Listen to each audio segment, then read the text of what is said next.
Hello everyone, welcome to अड्डा 24/7 school. मैं राजेंद्र सांकला। बच्चों, इस सेशन में हम कक्षा 12 की पुस्तक वितान भाग 2 के अध्याय संख्या 3, जिसके लेखक का नाम है ओम थानवी। ओम थानवी जी की रचना एक है जिसका नाम अतीत में दबे पांव, जो यात्रा वृत्तांत और रिपोर्ट का मिला जुला रूप है। जो मूल रूप से इस सेशन में हम अतीत के दबे पांव, जो यात्रा वृत्तांत रिपोर्ट का मिला जुला रूप है, उसे पढ़ने जा रहे हैं। तो दोस्तों ध्यान रखना, यहाँ मोहनजोदड़ो जो नगर योजना है, उसकी शहर की नगर योजना है, किस प्रकार से वह बसा हुआ है, किस प्रकार से वह धर्म पोषित, राज्य पोषित न होकर के समाज पोषित है, इन सब के बारे में हमें बहुत अच्छे से जानकारी प्राप्त होगी। तो आप लोग ध्यान से समझना बच्चों। फिर हम इसके बाद अभ्यास प्रश्नों के बारे में चर्चा करेंगे, जो आपको अच्छे समझ में आने चाहिए। यदि यह वीडियो आप लोग अच्छे समझ में आएगी तो ही आप लोग नेक्स्ट वीडियो जिसमें हम अभ्यास प्रश्नों के बारे में चर्चा करेंगे तो ही समझ में आएगा। तो बच्चों ध्यान से समझना है आप लोगों को। तो बच्चों इस सेशन में हम लोग जो अतीत में दबे पांव हैं, ओम थानवी जी द्वारा रचित रिपोर्टाज और यात्रा वृत्तांत और रिपोर्ट का जो मिला जुला रूप है, उसको हम देखने जा रहे हैं, पढ़ने जा रहे हैं। इससे पहले हमने जो सेशन पढ़ा हमने उसमें जीवन परिचय, साथ में अतीत में दबे पांव, यात्रा वृत्तांत का सारांश हम लोगों ने पढ़ा। फिर नेक्स्ट वीडियो में हम लोग अभ्यास प्रश्नों के बारे में चर्चा करेंगे। अब आप लोगों को यह सब पढ़ने को कहाँ मिलता है? वितान भाग 2 पुस्तक है ये हमारी। अब देखो, मोहनजोदड़ो में ये जो मुअन है ना, मुअन, ये वर्तमान समय में क्या हो गया? मोहन हो गया है। ठीक है, ये हमें ध्यान रखना है। अब ये बौद्ध स्तूप है, तो ऐसे बहुत सारे तस्वीर, डायग्राम, चित्र हमें दिखाई देंगे, जिससे हमें पहले की जो समाज पोषित संस्कृति है, नगरीय योजना है मोहनजोदड़ो की, उसके बारे में हमें जानकारी प्राप्त होगी। आपसे पूछ लिया जाए अतीत में दबे पांव, जो हमारे वितान भाग 2 पुस्तक में संकलित है, किसके द्वारा रचित है? तो किसके द्वारा रचित है दोस्तों? ओम थानवी जी के द्वारा। तो ध्यान रखना किसके द्वारा रचित है? ओम थानवी। तो ध्यान रखना बच्चों, इस सेशन में हम लोग ओम थानवी जी द्वारा अतीत में दबे पांव मूल पाठ पढ़ते हैं। तो पहले हम सारांश पढ़ लें। अतीत में दबे पांव, इतिहास हमें दिशा दे सकता है कि ऐतिहासिक नगर सभ्यता के विकास को दिशा दे सकते हैं। कहने का तात्पर्य क्या है? इतिहास हमें दिशा देता है, लेकिन ऐतिहासिक नगर सभ्यता के विकास को भी दिशा दे सकते हैं। इस संदर्भ में यह रचना ओम थानवी जी की यात्रा वृत्तांत और रिपोर्ट का मिला जुला रूप है, जो अब तक के ज्ञान में भारतीय भूमि ही नहीं, विश्व फलक पर गठित सभ्यता की सबसे प्राचीन घटना को उतनी ही सुनियोजित ढंग से पुनर्जीवित करता है, जितने सुनियोजित ढंग से उसके 2 महानगर मोहनजोदड़ो और हड़प्पा बसे हैं। कहने का तात्पर्य क्या है कि हमें यह जो यात्रा वृत्तांत रिपोर्ट का मिला जुला रूप है, ये 2 नगर योजना है, जो हड़प्पा और मोहनजोदड़ो के बारे में हमें जानकारी प्राप्त होगी, लेकिन ज़्यादा तो हमें किसकी प्राप्त होगी? मोहनजोदड़ो की। लेखक ने टीलों, स्नानगारों, मृद भांडों, कुओं, तालाबों, मकानों, मार्गों से प्राप्त पुरातत्वों में मानव संस्कृति की उस समझदार भावात्मक घटना को बड़े इत्मीनान से खोज कर हमें दिखलाया है, जिससे हम इतिहास की सपाट वर्णनात्मक से ग्रस्त होने की जगह इतिहास बोध से तर होते हैं, जिस प्रकार सिंधु घाटी सभ्यता एक समय प्राणाधार से तर थी। कहने का तात्पर्य क्या है कि आज जो वर्तमान में हमें जो चीज़ें दिखाई देती हैं, यही सब चीज़ें हमें मोहनजोदड़ो में प्राप्त होती हैं, जो एक शहर था, शहर के रूप में बसा हुआ था। जिस प्रकार से वहाँ पहले जीवन जीने से लोग खुश थे, यानी जो समाज पोषित था, जो अनुशासन से भरा हुआ था, किसी ताकत के बल पर बसा हुआ शहर नहीं था। तो आज जैसा दिखाई देता वैसा पहले भी हमें दिखाई दे रहा था। कहाँ पर? मोहनजोदड़ो में। सिंधु सभ्यता के सबसे बड़े शहर मोहनजोदड़ो की नगर योजना अभिभूत करती है। आज के वह सेक्टर मार्का कॉलोनियों के नीरस नियोजन की अपेक्षा ज़्यादा रचनात्मक थी, क्योंकि उसकी बसावट शहर के खुद विकसने का अवकाश भी छोड़कर चलती थी। पुरातत्व के निष्प्राण पड़े चिन्हों से एक जमाने में आबाद घरों, लोगों और उनकी सामाजिक, धार्मिक, राजनीतिक व आर्थिक गतिविधियों का पुख्ता अनुमान किया जा सकता है। कहने का तात्पर्य क्या है? जो सिंधु घाटी सभ्यता का जो मोहनजोदड़ो स्थान है, यहाँ पर आर्थिक, सामाजिक, राजनीतिक सब के बारे में हमें पुख्ता जानकारी प्राप्त हो रही है, ऐसा हमें अनुमान किया जा सकता है। क्योंकि जिस प्रकार से लेखक ने, ओम थानवी जी ने हमारे सामने जिस प्रकार से लिखा है, देख करके उस शहर की यात्रा करके, तो हमें लगता है कि पहले जैसे शहर जो समाज पोषित था मोहनजोदड़ो, आज भी ऐसा नहीं होता। आज तो ताकत के बल पर शहर बसता है लगभग, लेकिन पहले ऐसा बिल्कुल नहीं था, जिसकी जानकारी हमें इस पाठ से, इस रिपोर्ट और यात्रा वृत्तांत से प्राप्त होती है। वह सभ्यता ताकत के बल पर शासित होने की जगह आपसी समझ से अनुशासित थी। यानी सिंधु घाटी सभ्यता का जो मोहनजोदड़ो शहर था, वह कैसा था, अनुशासित बल पर बसा हुआ था, न कि ताकत के बल पर। उसमें भव्यता थी, आडंबर बिल्कुल नहीं था। उसकी खूबी सौंदर्य बोध था। उसका राजपोषित धर्म पोषित न होकर कैसा था भी, समाज पोषित था, लोगों के द्वारा पोषण दिया कर वह शहर बसाया गया था। अतीत की ऐसी कहानियों के स्मारक चिन्हों का आधुनिक व्यवस्था के विकास अभियानों की भेंट चढ़ते जाना भी लेखक को कचोटता है। अब देखिए, मूल पाठ हम पढ़ते हैं अतीत में दबे पांव की। क्या है ये मोहनजोदड़ो के बारे, अतीत में दबे पांव यानी प्राचीन समय में दबे पांव यानी उन्होंने खोज डाला है कि इन्होंने ओम थानवी जी ने। अभी भी मोहनजोदड़ो और हड़प्पा प्राचीन भारत के ही नहीं, दुनिया के 2 सबसे पुराने नियोजित शहर माने जाते हैं। यानी कि भारत के नहीं, दुनिया के, पूरे संसार के ये 2 नियोजित शहर माने जाते हैं। ये सिंधु घाटी सभ्यता के परवर्ती यानी परिपक्व दौर के शहर हैं। खुदाई में और शहर भी मिले हैं, लेकिन मोहनजोदड़ो ताम्रकाल के शहरों में सबसे बड़ा है, वह सबसे उत्कृष्ट भी है। व्यापक खुदाई यहीं पर संभव हुई है। कहने का तात्पर्य क्या है, जो मोहनजोदड़ो जो शहर है सिंधु घाटी सभ्यता का, वह ताम्रकाल के शहरों में सबसे बड़ा है और प्राचीन समय के ही नहीं माने जाते। ये दोनों शहर मोहनजोदड़ो और हड़प्पा दुनिया के ही शहर, नियोजित शहर, नगर योजना से या नगर नियोजित यानी कह सकते हैं हम पूर्ण रूप से नियोजित, किसी प्रकार की कोई समस्या ना हो, यानी सब कुछ यहाँ उत्पन्न होता हो, फिर लोग परिश्रम करके उसमें से गेहूं अनाज प्राप्त कर रहे हों, उसे कहा जाता है नियोजित ढंग से। यानी कि ताकत के बल पर नहीं, एक खुद के बल पर इंसान एक दूसरे की सहायता करते हुए उस शहर को बसाया गया था। और किस काल का, ताम्रकाल का सबसे बड़ा शहर माना जाता है मोहनजोदड़ो। बड़ी तादाद में इमारतें, सड़कें, धातु पत्थर की मूर्तियां, चाक पर बने चित्रित भांडे, मोहरे, साजो सामान और खिलौने आदि मिले, सभ्यता का अध्ययन संभव हुआ। यानी कहने का तात्पर्य क्या, जब इसकी खोज हुई थी मोहनजोदड़ो की, तो इसमें इमारतें, सड़कें, धातु पत्थर, मूर्तियां, चाक से बने चित्रित भांडे, मोहरे, साजो सामान, खिलौने आदि बहुत कुछ मिले हैं। जो आज वर्तमान समय में मिलते हैं वही सब हमें वहाँ प्राप्त हुए हैं, ऐसा लेखक कह रहे हैं हमें।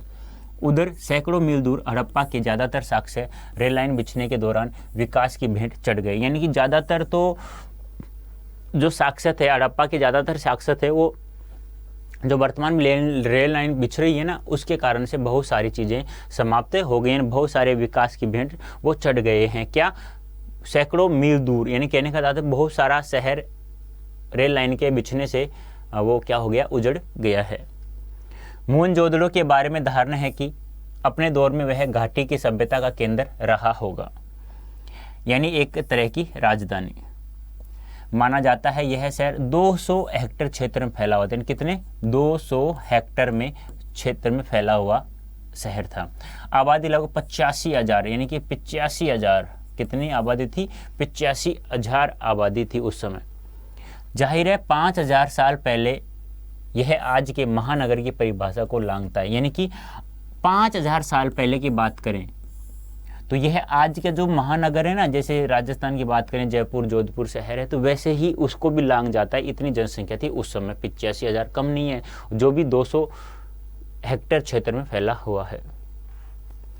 दिलचस्प बात यह है कि सिंधु घाटी मैदान की संस्कृति थी, पर पूरा मोहनजोदड़ो छोटे मोटे टीलों पर आबाद था। ये टीले प्राकृतिक नहीं थे, कच्ची और पक्की दोनों तरह की है। कहने का तात्पर्य टीले प्राकृतिक नहीं, कच्ची पक्की दोनों तरह की ईंटों से धरती की सतह को ऊंचा उठाया गया था, ताकि सिंधु का पानी बाहर पसर आए तो उससे बचा जा सके। मोहनजोदड़ो की खूबी यह है कि इस आदिम शहर की सड़कों और गलियों में आप आज भी घूम फिर सकते हैं। देखो, आज भी तुम वर्तमान मोहनजोदड़ो की यात्रा करने जाओ तो आज भी उनकी सड़कों पर गलियों में घूम सकते हैं। पहले के तो यानी 5,000 साल पहले जो शहर बसा हुआ था उसके देख लो ना आप, ये दिख रहा है मोहनजोदड़ो की एक गली दिखाई दे रही है। देखो, पक्की ईंटें हैं और इन ईंटों का अनुपात 1:2:4 है।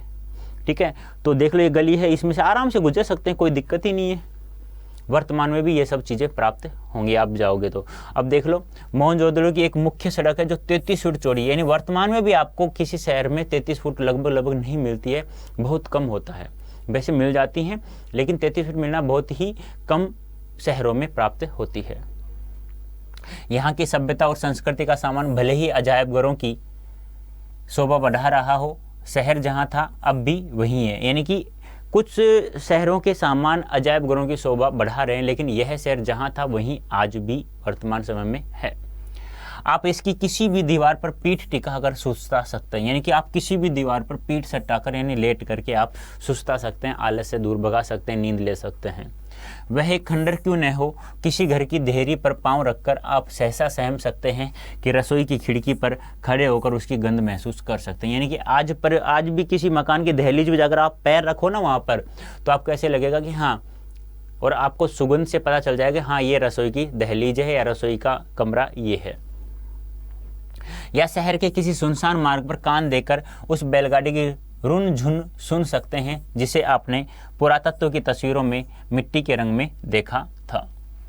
सच यह है कि यहाँ किसी आंगन की टूटी फूटी सीढ़ियाँ अब आपको कहीं नहीं ले जाती, वे आकाश की तरफ अधूरी रह जाती हैं। कहने का तात्पर्य यहाँ किसी आंगन टूटी फूटी जो सीढ़ियाँ हैं वो आपको कहीं नहीं ले जाती, केवल वे आकाश की तरफ अधूरी ही रह जाती हैं, चढ़ते हुए बस अधूरी ही रह जाती हैं। लेकिन उन अधूरे पायदानों पर खड़े होकर अनुभव किया जा सकता है कि आप दुनिया की छत पर हैं, वहाँ से आप इतिहास को नहीं उसके पार झांक रहे हैं। सबसे ऊंचे चबूतरे पर बड़ा बौद्ध स्तूप है, और सबसे बड़े चबूतरे पर क्या है? बौद्ध स्तूप है। मगर यह मोहनजोदड़ो की सभ्यता के बिखरने के बाद एक जीर्ण शीर्ण टीला पर बना है। कहने का जब मोहनजोदड़ो विकसित शहर था तब यह शहर एक कहते हैं ना कि एक सबसे बड़े चबूतरे पर सबसे बड़ा बौद्ध स्तूप माना, लेकिन वर्तमान समय में यह जीर्ण शीर्ण एक टीले पर बना हुआ बौद्ध स्तूप दिखाई देता है।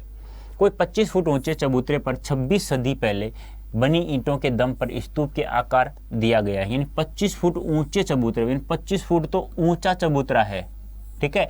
फिर 26 सदी पहले बनी ईंटों, यानी 26 सदी पहले जो ईंटें बनी थी उस पर बना हुआ वह स्तूप है। चबूतरे पर भिक्षुओं के कमरे भी हैं, और चबूतरे पर भिक्षुओं के क्या है? कमरे भी हैं। भाई 25 फुट है तो कमरे आराम से बन सकते हैं। वैसे 10 फुट ऊंचाई आज वर्तमान समय मकानों की होती है, तो पहले 15, 12, 13 फुट होती थी। 1922 में जब राखलदास बनर्जी ने यहाँ आए तब वे इसी स्तूप की खोजबीन करना चाहते थे। यानी 1922 ईस्वी में जब राखलदास बनर्जी RD बनर्जी जब यहाँ आए थे तो इसी स्तूप की खोजबीन करना वो चाहते थे। इसके गिर्द खुदाई शुरू करने के बाद उन्हें इल्हाम हुआ, यानी कि अनुभूति हुई कि यहाँ ईसा पूर्व के निशान हैं। यानी कि जब इन्होंने इस चबूतरे को, इस बौद्ध भिक्षुओं कमरों को और इस बौद्ध स्तूप को देखा जो 25 फुट चबूतरे पर बना हुआ है, 26 सदी की पहले की ईंटों से जो बना हुआ है, उसको ऐसा अनुभव हुआ कि यहाँ ईसा पूर्व के निशान प्राप्त हो सकते हैं। भारतीय पुरातत्व संरक्षण के महानिदेशक जॉन मार्शल के निर्देशन पर खुदाई का व्यापक अभियान शुरू हुआ, और जैसे ही राखलदास बनर्जी 1922 में आए फिर वो जाकर के महानिदेशक को सूचना देते हैं, तो जॉन मार्शल की निर्देश पर खुदाई का व्यापक अभियान यहाँ शुरू किया जाता है मोहनजोदड़ो पर। धीमे धीमे यह खोज विशेषज्ञों को सिंधु घाटी सभ्यता की देहरी पर ले आई। इस खोज ने भारत को मिस्र और मेसोपोटामिया की प्राचीन सभ्यताओं के समकक्ष ला खड़ा किया। यानी कि जब इसकी खोज हुई 1922 ईस्वी में, तो इन्होंने अपनी इनकी जो देहरी, इनकी जो वो कहते हैं ना कि सभ्यता कहते हैं, जो भी चीज़ें यहाँ प्राप्त हुई तो भारत को मिस्र और मेसोपोटामिया की प्राचीन सभ्यताओं के बराबर में ला करके खड़ा कर दिया। दुनिया की प्राचीन सभ्यता होने के भारत के दावे को पुरातत्व का वैज्ञानिक आधार मिल गया था। पर्यटक बगले से एक सरफिल बगनडी पार कर हम सबसे पहले इसी स्तूप पर पहुंचे। पहली ही झलक ने हमें अपलक कर दिया। यानी कि जैसे ही हम बंगले से एक सरफिल बगनडी से आए तो इसकी पहली जो झलक थी इस बौद्ध स्तूप की, तो उसे ने हमें अपलक कर दिया। यानी कि अपलक क्या होता है? बिना पल के झपकाए किसी चीज़ को देखना, एकटक रूप से देखना। इसे नागर भारत का सबसे पुराना लैंडस्केप कहा गया है। यानी इसे नागर भारत का सबसे पुराना लैंडस्केप कहा गया है। यह शायद सबसे रोमांचक भी है। न आकाश बदला है न धरती, पर कितनी सभ्यताएं, इतिहास और कहानियां बदल गई। इस ठहरे हुए दृश्य में हजारों साल से लेकर पल भर पहले तक की धड़कन बसी हुई है। इसे देखकर सुना जा सकता है। भले ही किसी जगह के बारे में हमने कितना पढ़ सुन रखा हो, तस्वीरें या वृत्त चित्र देखे हों, देखना भी अपनी आंख से देखना, बाकी सब आंख का झपकना है। जैसे यात्रा अपने पांव चलना है, बाकी सब तो कदम ताल है। मौसम जाड़े का था, पर दोपहर की धूप बहुत कड़ी थी, सारे आलम को जैसे एक फीके रंग में रंगने की कोशिश करती हुई। यह इलाका राजस्थान के बहुत मिलता जुलता। कहने का तात्पर्य, लेखक जब वहाँ घूमने गए तो उसके बारे में बता रहे हैं, किस प्रकार से वो गए हैं, किस प्रकार की रोशनी थी, यह सब वो बताने की कोशिश कर रहे हैं। और कह रहे हैं कि यह जो इलाका था यह राजस्थान से बिल्कुल बहुत कुछ मिलता जुलता शहर था। रेत के टीले नहीं थे, बस इतनी कमी थी कि यहाँ रेत के टीले नहीं थे, राजस्थान में क्या थे, रेत के टीले थे। खेतों का हरापन यहाँ है, खेतों भी लहला रहे हैं फसलों से, मगर बाकी वही खुला आकाश, सूना परिवेश, धूल बबूल और ज़्यादा ठंड ज़्यादा गर्मी। यानी कि खेत भी लहरा रहे हैं फसलों से, हरापन है, आकाश भी खुला है, सूना बिल्कुल परिवेश में, धूल बबूल, ज़्यादा ठंड है और ज़्यादा गर्मी भी है। मगर यहाँ धूप का मिजाज जुदा है। राजस्थान की धूप पारदर्शी है, लेकिन सिंध की धूप चौंधी आती है। कहने का तात्पर्य क्या है, राजस्थान जैसा तो शहर है, बस एक कमी क्या है कि यहाँ धूल यानी कि रेत के टीले नहीं है। लेकिन राजस्थान की जो धूप है वह कैसी है, पारदर्शी है, लेकिन सिंध की धूप जो है कैसी है, चौंधी आती हुई नजर आती है। तस्वीर उतारते वक्त आप कैमरे में जरूरी पुर्जे न घुमाएं तो ऐसा जान पड़ेगा जैसे दृश्यों में रंग उड़े हुए हैं। यानी कि तस्वीर उतारते वक्त आप कैमरे में जरूरी पुर्जे न घुमाएं तो ऐसा जान पड़ेगा जैसे दृश्यों के रंग उड़े हुए हैं। पर इससे एक फायदा हुआ, वह क्या, हमें हर दृश्य पर नजरें दोबारा फिरानी पड़ती। इस तरह बार बार निहारे तो दृश्य जहन में ऐसे ठहरते हैं मानो तस्वीर देखकर उनकी याद ताज़ा करने की कभी ज़रूरत न पड़े। यानी कि उनको इस तरह बार बार निहारे दृश्य जहन में इस तरह से बस जाते हैं मानो तस्वीर देखकर उनकी याद ताज़ा करने की कभी ज़रूरत न पड़ेगी। इतना अच्छा शहर था वो, इतने अच्छे स्थान था वो। स्तूप वाला चबूतरा मोहनजोदड़ो के सबसे खास हिस्से की एक सिरे पर स्थित है, और जो वो 25 फुट ऊंचा चबूतरा जिसकी ओर बौद्ध स्तूप बनाया गया था वह तो इसके एक खास हिस्से के सिरे पर स्थित है मोहनजोदड़ो के। देख लो, ये रहो मोहनजोदड़ो बौद्ध स्तूप। देखो आज वर्तमान समय देखो कितने 25 फुट तो ऊंचा ही है, और यहाँ बौद्ध भिक्षुओं के कमरे बने हुए हैं इसमें, और ये स्तूप है वो, ठीक है, ये स्तूप है। इस हिस्से को पुरातत्व के विद्वान गढ़ कहते हैं, और पुरातत्व विद्वान इस हिस्से को क्या कहते हैं, गढ़ कहते हैं। चार दीवारी के भीतर ऐतिहासिक शहरों के सत्ता केंद्र अवस्थित होते हैं, चाहे वह राजसत्ता हो या धर्म सत्ता। बाकी शहर गढ़ से कुछ दूर बसे हुए थे। यानी कि चार दीवारी के भीतर ऐतिहासिक शहरों की सत्ता केंद्र अवस्थित होते थे, चाहे वह राजसत्ता हो या धर्म सत्ता हो। बाकी शहर गढ़ से कुछ दूर बसे हुए थे। यानी कि कुछ जो मकान बने हुए थे वो इस स्तूप से, इस बौद्ध स्तूप से कुछ दूरी पर बने हुए थे। क्या है रास्ता भी दुनिया को मोहनजोदड़ो ने दिखाया। सभी अहम और अब दुनिया भर में प्रसिद्ध इमारतों के खंडहर चबूतरे के पीछे यानी पश्चिम में हैं। इनमें प्रशासनिक इमारतें, सभा भवन, ज्ञानशाला और कोठार हैं। वह अनुष्ठानिक महाकुंड भी, जो सिंधु घाटी सभ्यता के अद्वितीय वास्तु कौशल को स्थापित करने के लिए अकेला ही काफी माना जाता है। कहने का तात्पर्य क्या है कि जो मोहनजोदड़ो शहर के बारे में बताया जा रहा है, कि कहा जा रहा है कि यह प्रशासनिक इमारतें, यानी कि यहाँ सब कुछ है जो वर्तमान में दिखाई देता है, वह सब कुछ वहां पर बना हुआ है। और वह अनुष्ठानिक महाकुंड भी, जो सिंधु घाटी सभ्यता की अद्वितीय वास्तु कौशल को स्थापित करने के लिए अकेला ही काफी माना। यानी कि जो एक अनुष्ठानिक महाकुंड है जो अद्वितीय है, यानी उसके जैसा कोई दूसरा नहीं है। असल में यहाँ यही एक निर्माण है जो अपने मूल स्वरूप से बहुत नजदीक बचा रह सका है। कहने का तात्पर्य असल में यही एक ऐसा निर्माण है जो महाकुंड बना हुआ है, जो मूल स्वरूप में बहुत नजदीक बचा रह सका है। बाकी इमारतें इतनी उजड़ी हुई है कि कल्पना और बरामद चीज़ों के जोड़ से उनके उपयोग का अंदाजा भर लगाया जा सकता है। नगर नियोजन की मोहनजोदड़ो अनूठी मिसाल है। कहने का तात्पर्य क्या है कि कोई गांव नहीं है, एक शहर है और वो भी नियोजित ढंग से, और वो भी राज्य पोषित धर्म पोषित न होते हुए भी बच्चों कैसा है, समाज पोषित है, अनुशासन के बल पर बसा हुआ है, एक दूसरे की समझ से बसा हुआ शहर है, ना कि किसी ताकत के बल पर। और फिर भी इसमें अनुष्ठानिक महाकुंड हो गया, बौद्ध स्तूप हो गया जो 25 फुट चबूतरे के ऊपर बसा हुआ है। ऐसा और तो मकान बौद्ध स्तूप से बहुत दूर है, लेकिन जो अनुष्ठानिक महाकुंड बना हुआ है वो लगभग उसके पास से दिखाई देते हैं, और सभी मकान उससे बहुत दूर दिखाई देते हैं। इस कथन का मतलब आप बड़े चबूतरे के नीचे की तरफ देखते हुए सहज ही भाप सकते हैं, यानी महसूस कर सकते हैं।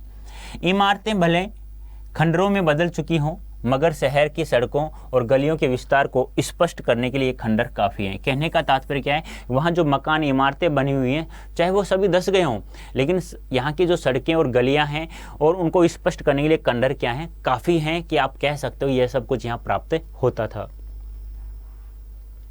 यहाँ की कमोबेश सारी सड़कें सीधी हैं या फिर आड़ी, यानी सभी सड़कें सीधी भी हैं या फिर आड़ी हैं, यानी आज वर्तमान में ऐसे ही है।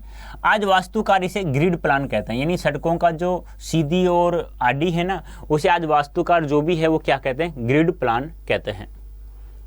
आज की सेक्टर मार्का कॉलोनियों में हमें आड़ा सीधा नियोजन बहुत मिलता है, लेकिन वह रहन सहन को नीरस बनाता है। यानी कि आज जो सेक्टर मार्का कॉलोनियों में से आड़ा सीधा जो शहर बसा हुआ है, जो सड़कें बसी हुई हैं, जो हमें आज नीरस बनाता है, लेकिन यह जो शहर है यह नीरस नहीं बनाता, इसमें रस ही रस प्राप्त होता है। इसको देखते हैं। जब शहरों में नियोजन के नाम पर भी हमें अराजकता ज़्यादा हाथ लगती है, यानी कि शहरों के नियोजन के नाम पर भी हमें क्या प्राप्त होती है, अराजकता बहुत ज़्यादा प्राप्त होती है, जहाँ बिल्कुल शोर शराबा होता है, यानी शांति बिल्कुल भी नहीं होती है।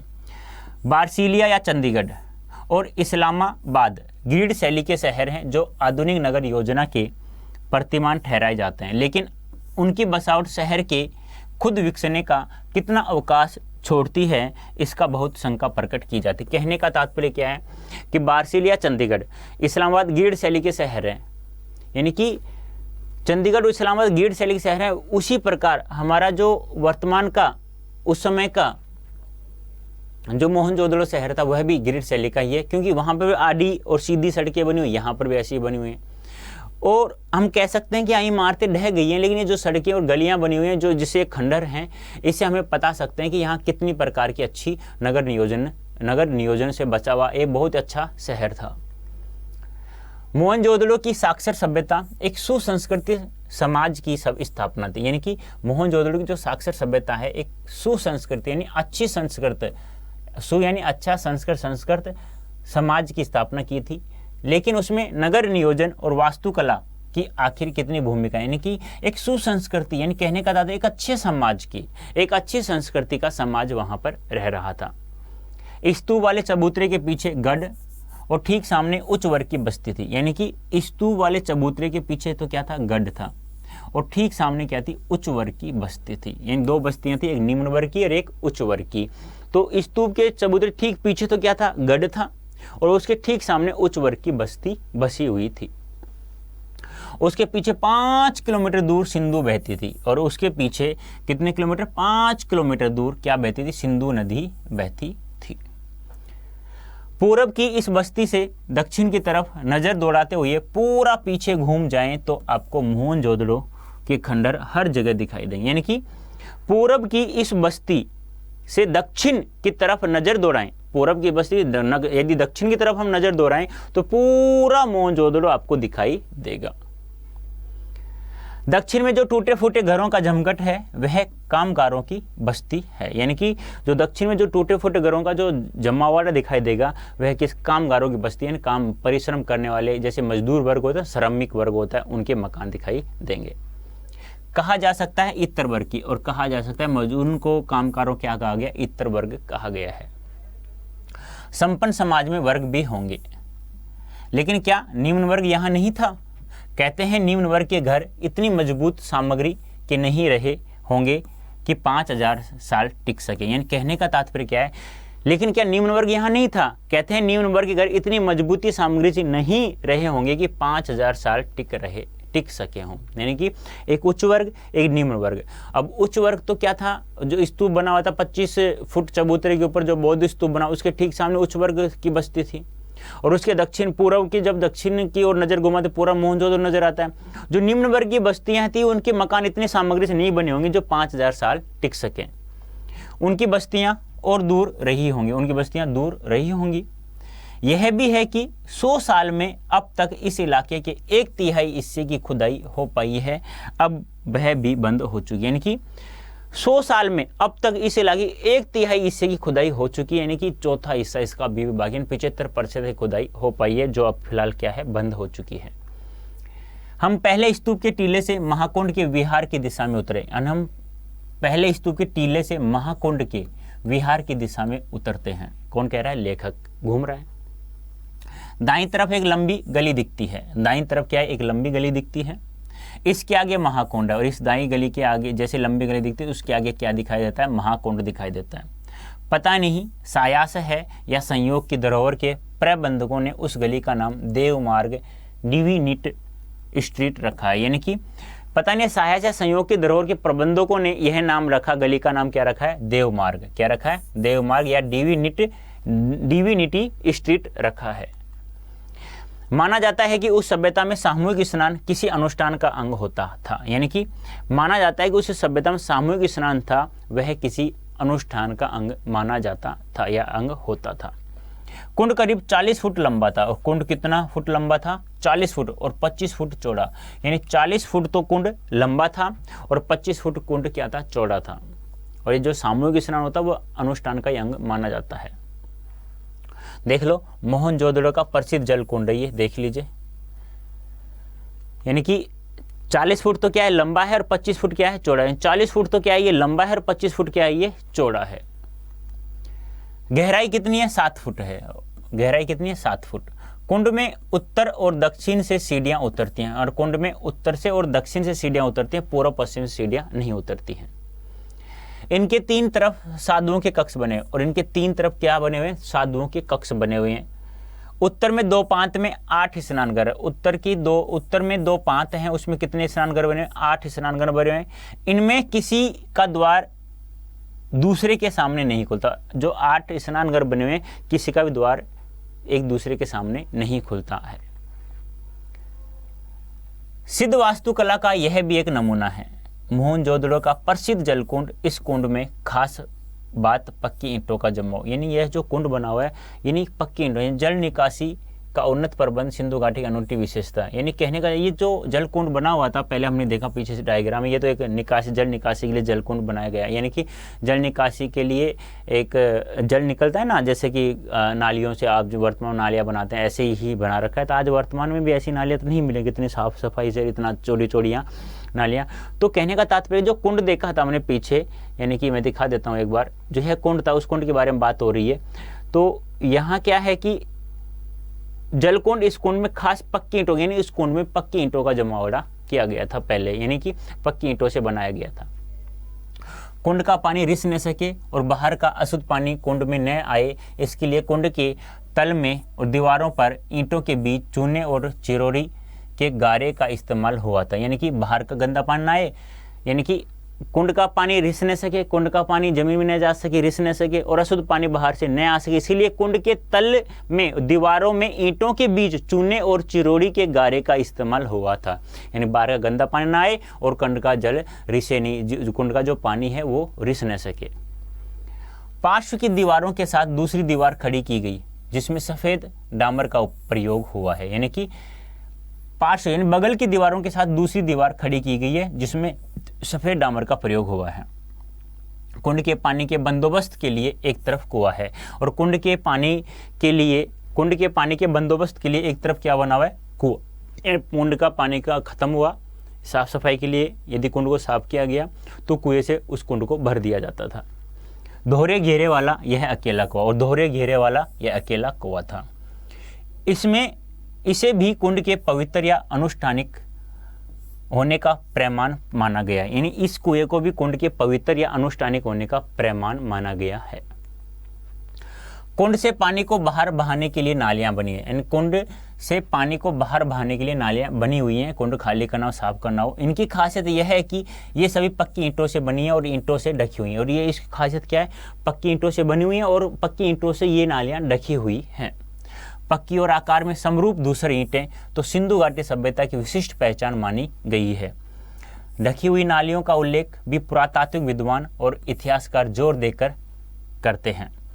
पानी निकासी का ऐसा सुव्यवस्थित बंदोबस्त इससे पहले के इतिहास में नहीं मिलता, यानी कि इस प्रकार से पानी का सुनियोजित ढंग से नियोजन करना, किस प्रकार से इसको पानी को बाहर निकालना, किस प्रकार से कहीं रिसना नहीं, मतलब पानी का इस प्रकार से नियोजित ढंग से इतिहास में पहले कहीं नहीं मिला है। महाकुंड के बाद हमने गढ़ की परिक्रमा की और महाकुंड के बाद हमने जो उसके पीछे गढ़ था ना, बौद्ध स्तूप के पीछे जो 25 फुट चबूतरे के ऊपर पीछे तो क्या था, गढ़ बना हुआ था, सामने क्या था, उच्चवर की बस्ती थी। तो उसकी परिक्रमा करते हैं। कुंड से दूसरी तरफ विशाल कोठार है। कर के रूप में हासिल अनाज शायद यहाँ जमा किया जाता है। कोठार था जो कर के रूप में अनाज यहाँ इकट्ठा किया जाता था। इसके निर्माण रूप खासकर चौकियों और हवादारी को देखकर यह कयास लगाया गया है। यहाँ 9 चौकियों की 3 कतारें हैं और यहाँ 9 चौकियों की कितनी कतारें, 3 कतारें हैं। उत्तर में एक गली है जहाँ बैलगाड़ियों का जिनके प्रयोग के साक्ष्य मिले हैं। ढुलाई के लिए आवागमन होता होगा, बैलगाड़ियों का प्रयोग किया गया। ठीक इसी तरह का कोठार हड़प्पा में पाया गया है और ठीक इसी तरह कोठार जहां पर कर के रूप में अनाज इकट्ठा किया जाता है, ऐसा कोठार हड़प्पा में भी पाया गया है जो पाकिस्तान के पंजाब प्रांत में स्थित है। अब यह जग जाहिर है कि सिंधु घाटी के दौर में व्यापार ही नहीं उन्नत खेती भी होती है। अब इस प्रकार हमें यह पता चल गया सिंधु घाटी सभ्यता में व्यापार ही नहीं होता बल्कि उन्नत खेती भी होती, अच्छी खेती भी होती है। बरसों यह माना जाता रहा है कि सिंधु घाटी के लोग अन्न उपजाते नहीं थे, उसका आयात करते थे। यानी कि पहले ये कहा जाता था कि सिंधु घाटी के लोग अन्न उपजाते नहीं थे, यानी अन्न नहीं उगाते थे, केवल आयात करते थे। नई खोज इस ख्याल को निर्मूल कर दिया, यानी बिना मूल का कर दिया कि ये गलत साबित हो गया। बल्कि अब कुछ विद्वान मानते हैं कि वह मूलतः खेतीहर और पशुपालक सभ्यता थी। अब मानते हैं कि जो सिंधु घाटी सभ्यता थी वह खेती भी करती थी और पशु भी पालती थी। लोहा शुरू में नहीं था पर पत्थर और तांबे की बहुतायत थी, यानी लोहा तो नहीं था लेकिन पत्थर और तांबा बहुत मिलता है और ताम्रकालीन की सबसे प्राचीन सभ्यता ही मानी जाती है मोहनजोदड़ो। पत्थर सिंध में था, तांबे की खाने राजस्थान में थी, यानी पत्थर तो कहाँ प्राप्त होता था, सिंध में, और तांबे खाने कहाँ प्राप्त होती थी, राजस्थान में। बताया गया है ना कि यह जो मोहनजोदड़ो का जो शहर स्थित है यह राजस्थान से मिलता हुआ शहर है, लेकिन बस एक ही कमी है, यहाँ टीले, मिट्टी के टीले नहीं हैं। इनके उपकरण खेती बाड़ी में प्रयोग किए जाते हैं और इनके उपकरण जो खेती बाड़ी में प्रयोग किए जाते हैं, जबकि मिस्र और सुमेर में चकमक और लकड़ी के उपकरण इस्तेमाल होते थे। इतिहासकार इरफान हबीब के मुताबिक यहाँ के लोग रबी की फसल लेते हैं, यानी कि मिस्र और सुमेर के चकमक और लकड़ी के उपकरण इस्तेमाल होते थे। इतिहासकार इरफान हबीब के अनुसार यहाँ के लोग रबी की फसल उगाते हैं। सर्दी में जो फसल उगती है, सरसों, गेहूँ, ये फसल उगती है किसके अनुसार, इरफान हबीब के अनुसार। कपास, गेहूँ, जौ, सरसों, आगे है ना, कपास, गेहूँ, जौ, सरसों और चने की उपज के पुख्ता सबूत खुदाई मिले, यानी कि किस किस फसल के, कपास के मिले हैं, गेहूं के मिले हैं, जौ के मिले हैं, सरसों के मिले हैं और चने के, जो कब होती थी, रबी की फसल, यानी सर्दियों की फसल। वह सभ्यता का तर युग था जो धीमे धीमे सूखे में ढल गया। विद्वानों का मानना है कि यहाँ ज्वार, बाजरा और ग्रागी की उपज भी होती है, यानी विद्वानों का मानना है यहाँ ज्वार भी होता था, बाजरा भी, गर्मी की फसल भी होती थी। लोग खजूर, खरबूजे, अंगूर उगाते और लोग यहाँ खजूर, खरबूजे और अंगूर भी उगाते थे। झाड़ियों से बेर जमा करते, और झाड़ियाँ थी ना, वर्तमान बेर, जैसे झाड़ी कहते हैं, बेर लगते हैं ना, तो बेर भी जमा करते हैं। कपास की खेती भी होती थी। कपास को छोड़कर बाकी सबके बीज मिले हैं और उन्हें परखा गया है। इन कपास के अलावा बाकी सभी के बीज यहाँ प्राप्त हो गए हैं। कपास के बीज तो नहीं है पर सूती कपड़ा मिला है, यानी कपास के बीज तो नहीं मिले, सूती कपड़ा मिला। सूती कपड़ा मिल गया तो मतलब कपास की खेती होती है। ये दुनिया में सूत के 2 सबसे पुराने नमूनों में से एक है, यानी ये दुनिया में सूत के 2 सबसे पुराने नमूनों में से क्या है, एक है। दूसरा सूती कपड़ा 3000 ईसा पूर्व का है जो जॉर्डन में मिला है, यानी कि दूसरा सूती कपड़ा 3000 ईसा पूर्व का जो कहाँ मिला है, जॉर्डन में। एक तो मोहनजोदड़ो में मिल चुका है और दूसरा कहाँ मिला है, 3000 ईसा पूर्व का मिला है जो कहाँ मिला है, जॉर्डन में प्राप्त हुआ है। मोहनजोदड़ो में सूत की कताई बुनाई के साथ साथ रंगाई भी होती थी, यानी सूत की कताई के साथ साथ, कताई बुनाई के साथ साथ रंगाई भी होती थी। रंगाई का एक छोटा कारखाना खुदाई में माधव स्वरूप वस्त्र को मिला, यानी कि रंगाई का एक छोटा कारखाना मिला खुदाई में, किसको? माधव स्वरूप वस्त्र को मिला है। ध्यान रखना कि रंगाई का एक छोटा कारखाना किसको प्राप्त हुआ खुदाई में? तो किसको मिला? माधव स्वरूप वस्त्र को प्राप्त हुआ है। छाल्टी, लीलन और ऊन कहते हैं, यहाँ सुमेर के आयात होते हैं, यानी कि छाल्टी जिसे लीलन भी कहा जाता है और ऊन कहते हैं, और यहाँ सुमेर से क्या होता है? वो आयात होते थे। शायद सूत इनको निर्यात करते, यानी ये सब तो हम लेते, लीलन और ऊन तो हम आयात करते और सूत हम क्या करते? निर्यात करते थे।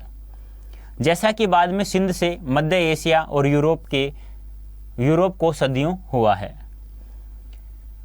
प्रसंगवश मेसोपोटामिया के शिलालेखों में मोहनजोदड़ो के लिए मेलुहा शब्द का संभावित प्रयोग मिलता है। मेसोपोटामिया शिलालेखों में किसका शब्द मिलता है?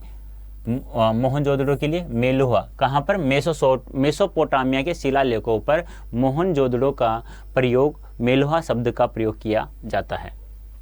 महाकुंड के उत्तर पूर्व में एक बहुत लंबी सी इमारत के अवशेष हैं। इनके बीचों बीच खुला बड़ा दालान है, 3 तरफ बरामदे हैं, इनके साथ कभी छोटे छोटे कमरे रहे होंगे, यानी 3 तरफ बरामदे हैं, इनके साथ छोटे छोटे कमरे रहे होंगे। पुरातत्व के जानकार कहते हैं कि धार्मिक अनुष्ठानों में ज्ञानशालाएं सटी हुई होती थी।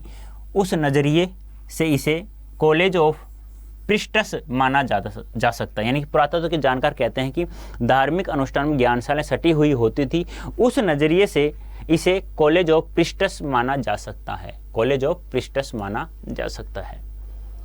दक्षिण में एक और भग्न इमारत है, टूटी फूटी इमारत है।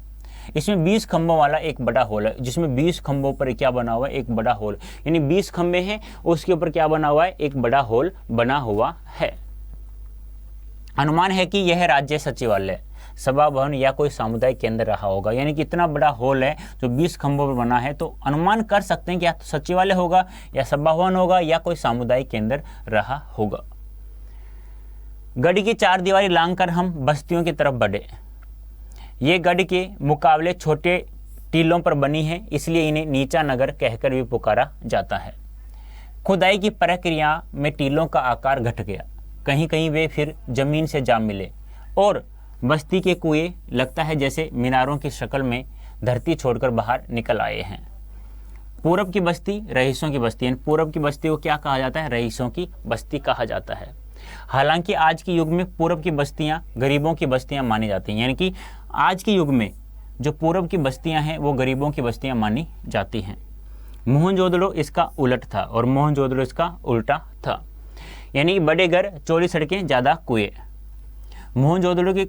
मोहनजोदड़ो के सभी खंडहरों को, ये ध्यान रखना, ये मोहनजोदड़ो नहीं, ये वर्तमान में मोहनजोदड़ो के नाम से जाना जाता है, ये बात भी ध्यान रखना बच्चों, ठीक है। तो सभी खंडहरों को खुदाई कराने वाले पुरातत्ववेत्ताओं का संक्षिप्त नाम दे दिया गया है, जिसे D.K. हल्का दीक्षित काशीनाथ की खुदाई, क्या नाम दिया है? जैसे D.K. हल्का दीक्षित काशीनाथ की खुदाई। उनके नाम पर यहाँ 2 हल्के हैं। D.K. क्षेत्र दोनों बस्तियों में सबसे महत्वपूर्ण है, दोनों बस्तियों में D.K. क्षेत्र दोनों बस्तियों में महत्वपूर्ण माने जाते हैं। शहर की मुख्यतः सड़क यहीं पर है, यानी फर्स्ट स्ट्रीट यहीं पर है। यह बहुत लंबी सड़क है, मानो कभी पूरे शहर को नापती हो, यानी ये बहुत लंबी सड़क है, ऐसा लगता है कि पूरी सड़क को नापती हो। अब यह आधा मील बची है और अब यह मात्र कितने मील? आधा मील बची है। इसकी चौड़ाई 33 फुट है। मोहनजोदड़ो से 3 तरह के वाहनों के साक्ष्य मिले हैं, इनमें सबसे चौड़ी बैलगाड़ी रही होगी, यानी कि इसकी चौड़ाई 33 फुट है और मोहनजोदड़ो से 3 शहर के वाहनों के साक्ष्य मिले हैं, इनमें सबसे चौड़ी बैलगाड़ी रही होगी। इस सड़क पर 2 बैलगाड़ियाँ एक साथ आसानी से आ जा सकते हैं। कितने फुट सड़क है? 33 फुट है, इसमें 2 बैलगाड़ी साथ साथ आ जा सकती हैं। यह सड़क वहाँ पहुँचती है जहाँ कभी बाजार था, और यह सड़क कहाँ पहुँचती है? जहाँ कभी क्या हुआ करता था? बाजार हुआ करता था। इस सड़क के दोनों ओर घर बने हुए हैं, और सड़क के दोनों ओर घर बने हुए हैं, लेकिन सड़क की ओर सारे घरों के सिर्फ पीठ दिखाई देते हैं। ये सड़क है मान लो, तो ये सड़क के सारों घर जितने भी है ना, केवल पीठ दिखाई देते हैं ये, यानी कि दरवाजा किसी का भी नहीं है इस सड़क के, जो 33 फुट की सड़क है। यानी कोई घर सड़क पर नहीं खुलता, उनके दरवाजे अंदर गलियों में ही खुलते हैं।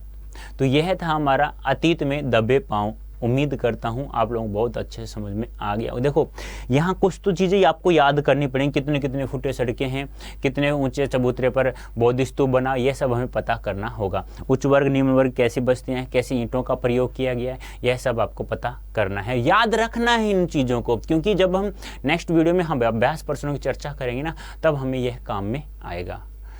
ठीक है बच्चों, तो उम्मीद करता हूँ आप लोग बहुत अच्छा समझ में आ गया होगा। अभी के लिए इतना ही, धन्यवाद, थैंक यू सो मच।